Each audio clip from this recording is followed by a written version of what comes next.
Welcome to this explainer. Today, we're diving straight into the exact math you need to safely run a 140 amp MIG welder off solar without, completely destroying your shop. This is literally one of the most misunderstood, high-demand loads in the entire DIY solar world, and getting the engineering wrong here, it can be incredibly dangerous. So, can your solar setup actually handle it? A lot of DIYers think they can just glance at a welder's side label, buy some cheap random inverter online, hook up a battery, and start sparking. But instead of laying perfect dimes, they almost always end up with a total system failure.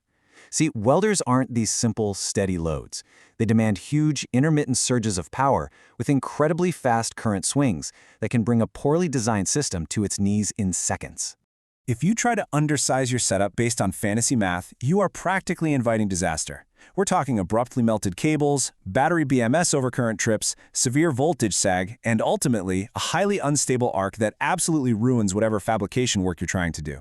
Well, we're here to make sure that doesn't happen. Okay, here's our game plan for today. We're going to cover calculating real welding power, the 48-volt battery advantage, duty cycle versus energy, sizing the solar array, and finally, high current safety hazards. Let's jump right into Section 1, calculating real welding power, from the arc straight to the AC input. The very first trap people fall into is thinking that the power at the arc is exactly the same as the power being pulled from the inverter. Actually, scratch that. It's not even close. A 140 amp welder running at 20 volts creates 2,800 watts right at the tip.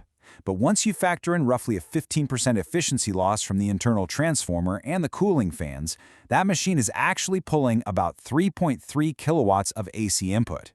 And because welders create such rapid, unstable spikes, you realistically need the headroom of a high-quality 5 kilowatt pure sine wave inverter. Sure, a 3 kilowatt unit might look totally fine on paper, but when you introduce the harsh reality of aggressive load ramps inside a hot workshop, it'll just tap out. Moving on to Section 2, the 48-volt battery advantage and the reality of massive DC current draw. Now, when we take that 3.3 kilowatts of AC load and convert it back into DC battery draw, we cross a very hazardous threshold. Supplying that much power from a 48-volt battery bank means an intense, continuous draw of over 75 amps. And remember, that is just your baseline. Startup spikes push that number even higher, putting incredible physical strain on your terminals.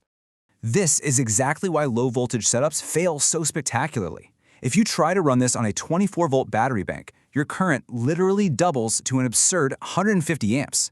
That drastically increases cable heat, stresses your terminals right to the breaking point, and skyrockets your risk of an electrical fire. Seriously, for any real fabrication work, 48 volts is practically mandatory.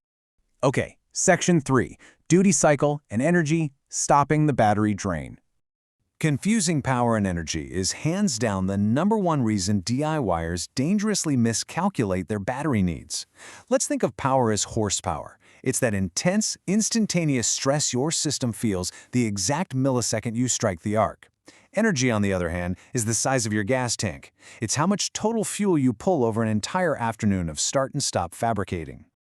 So let's look at a 48-volt, 200 amp-hour lithium bank. That stores about 9.6 kilowatt-hours of total energy.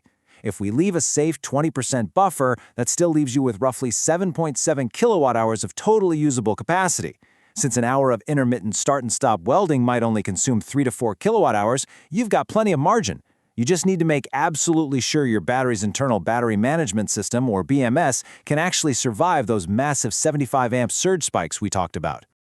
All right, Section 4, sizing the solar array so we can replenish all that spent energy. So we've burned through the energy out in the shop. How do we actually put it back? Well, if a welding session consumes 3.5 kilowatt hours and we divide that by an average of 5 peak sun hours, we get a strict mathematical minimum of 700 watts of solar. It's a beautifully simple equation, right? But it assumes absolute perfection from the sun, and, perfection doesn't really exist. In the real world, to outpace cloudy weather, sudden temperature drops, and the natural inefficiencies of your solar charge controllers, you really have to overpanel. A practical array of 900 to 1200 watts is highly recommended. Oh, and don't forget, if you're planning on simultaneously running heavy grinders or an air compressor while you're welding, you'll definitely need to size that array even higher. And finally, Section 5, high current safety hazards and surviving the load. Here's the harsh physical reality of all this. Pushing massive direct current in a dusty, spark-filled environment is utterly unforgiving. High current will expose every single weakness in your build. Got a loose connection? It's going to turn into severe heat. Welding near unventilated, flooded lead-acid batteries? You are literally risking a catastrophic hydrogen explosion. And if you try to cheap out with a modified sine wave inverter, that distorted power can permanently overheat and fry your sensitive welding equipment. Always remember this rule of thumb. In high-current systems, bad assumptions become heat very quickly. Heat is almost always your final warning sign before a major, catastrophic failure.